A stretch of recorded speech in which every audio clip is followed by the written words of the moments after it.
Finally tonight, as promised, a special comment on the passage last week of Proposition 8 in California, which rescinded the right of same-sex couples to marry and tilted the balance on this issue from coast to coast.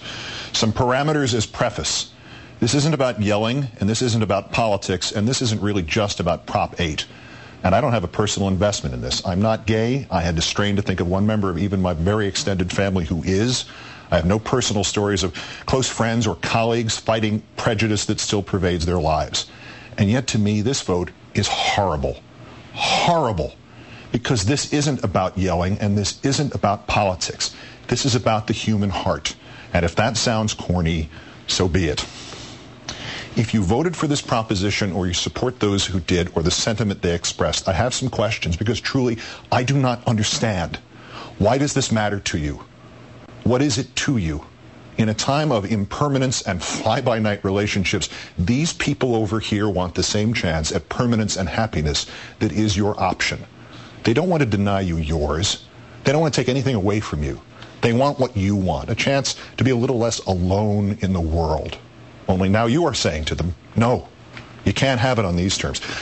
Maybe something similar if they behave, if they don't cause too much trouble. You'll even give them all the same legal rights, even as you are taking away the legal right which they already had. A world around them still anchored in love and marriage, and you're saying, no, you can't marry. What if somebody passed a law that said you couldn't marry? I keep hearing this term, redefining marriage. If this country hadn't redefined marriage, black people still couldn't marry white people. 16 states had laws on the books which made that illegal in 1967. 1967. The parents of the president-elect of the United States could not have married in nearly 1/3 of the states of the country their son grew up to lead. But it's worse than that. If this country had not redefined marriage, some black people still couldn't marry other black people. It is one of the most overlooked and cruelest parts of our sad history of slavery. Marriages were not legally recognized if the people were slaves. Since slaves were property, they could not be legally husband and wife, nor mother and child. Their marriage vows were different. Not until death do you part, but until death or distance do you part. Marriages among slaves were not legally recognized.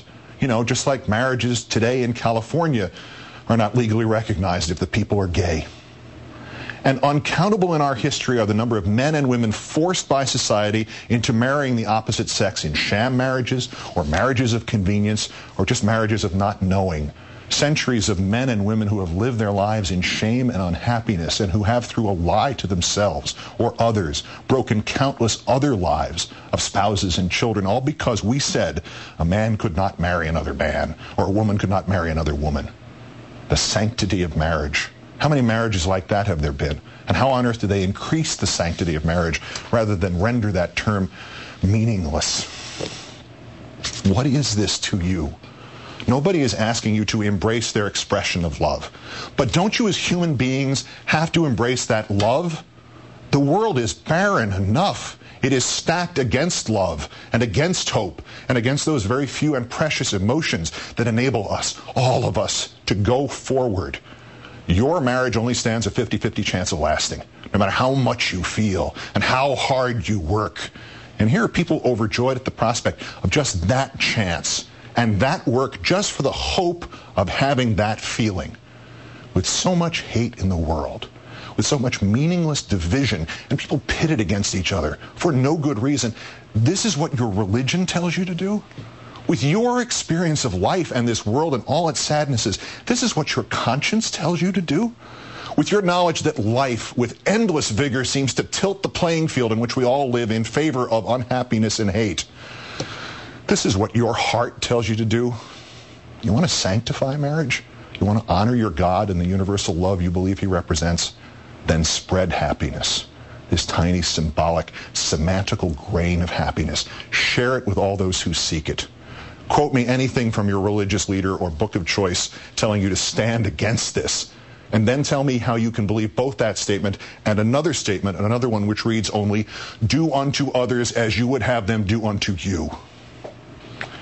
You are asked now by your country, perhaps by your Creator, to stand on one side or another. You're asked now to stand not on a question of politics, not a question of religion, not on a question of gay or straight. You are asked now to stand on a question of love. All you need to do is stand and let the tiny ember of love meet its own fate. You don't have to help it. You don't have to applaud it. You don't have to fight for it. Just don't put it out. Just don't extinguish it. Because while it may at first look like that love is between two people you don't know and you don't understand and maybe you don't even want to know, that love is in fact the ember of your love for your fellow person. Just because this is the only world we have and the other guy counts too. This is the second time I have found myself in 10 days concluding by turning to, of all things, the closing plea for mercy by Clarence Darrow in a murder trial. But what he said fits what is really at the heart of all of this.